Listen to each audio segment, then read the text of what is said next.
responded. May Thomas, the Permanent Secretary of the Ministry of Labor, to proceed on leave.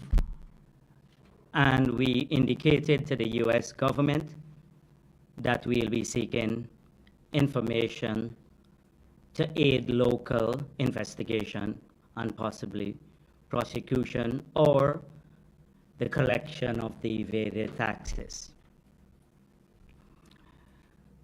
So we responded immediately, and I'll tell you what has happened since then. Because in some circles, and I see it reflected in the media, there is a view that the government is silent on this matter. But a government can't work like a social media commentator. It has to be deliberate, serious, and it has to work in a framework, particularly in this case where the action against the identified individuals will depend largely on the evidence that we had received from the United States of America. So let me make it very clear, since the opposition media has been very schizophrenic. One group of them are saying that we are protecting the Mohammeds, and another group has indicated that we are witch hunting the Mohammeds. So we are neither protecting the Mohammeds, nor are we witch hunting the Mohammeds. We have made it clear from the very beginning that people who break the law will face the consequences.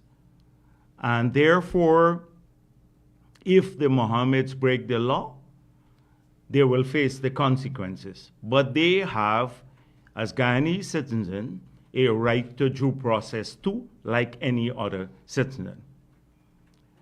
And therefore, we're not going to be engaged in all of these social media posts responding to them, because I believe they are some people who are hired guns to create confusion, and some are doing it for political purposes. We intend to fully investigate this matter. We intend to prosecute those who break the law. We will work in full partnership with the U.S. government. We value that partnership. Since this government has taken office, we've strengthened our partnership in the defense sector, in the law enforcement sector, in the drug fighting, the narcotics fighting sector. Even now, this week, we have a visit from the United States, a senior official from the US, to talk about strengthening some of these bodies. So we have had a good track record on this issue. The AC is off. They should turn it on, yeah. Or else.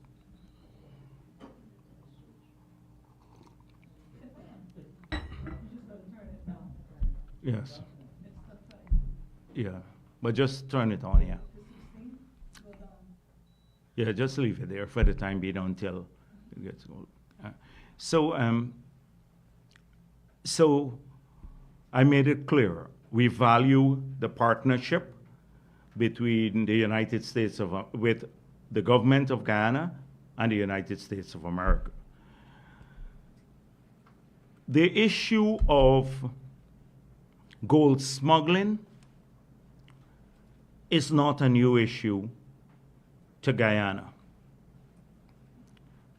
The Starbuck News, in their article, mentioned the risk assessment that was done for our compliance on the Money Laundering Act.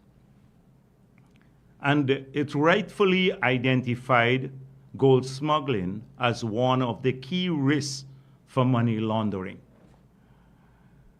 And in that article today, it mentioned a 2016 report that came to the government of Guyana identifying individuals who may have been taking gold into the United States of America illegally. And it said that this report was shared with the government at that time. We never saw that report. Up to today, I asked Mr. McKenzie, the PS of the Ministry of Natural Resources. He said he never saw the report, nor did Ms. Thompson from the Gold Board. But we know the report came.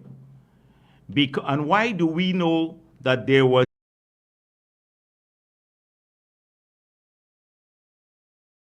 losing about, if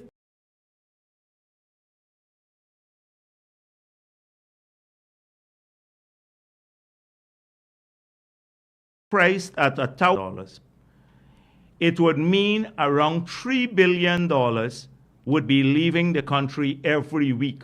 This is Trotman speaking in 2016, January 2016. Trotman disclosed that a team from the U.S. last year, and that was in 2015, and briefed Minister of Public Security Kemraj Ramjatan and him, that's Trotman, on gold smuggling.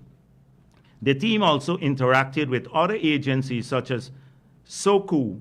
According to the minister, the points of entry and exit as well as the quantities were garnered from the briefing given by the U.S. team. So he is saying the U.S. team told them that 15,000 ounces of gold was leaving. 260 kilograms of gold, Trotman is saying, was smuggled out. Now, in this case, the U.S. government said that it is what Trotman is saying, per year, not over five years period, twice as much in 2016. So it is not a new issue. We never here and met with them because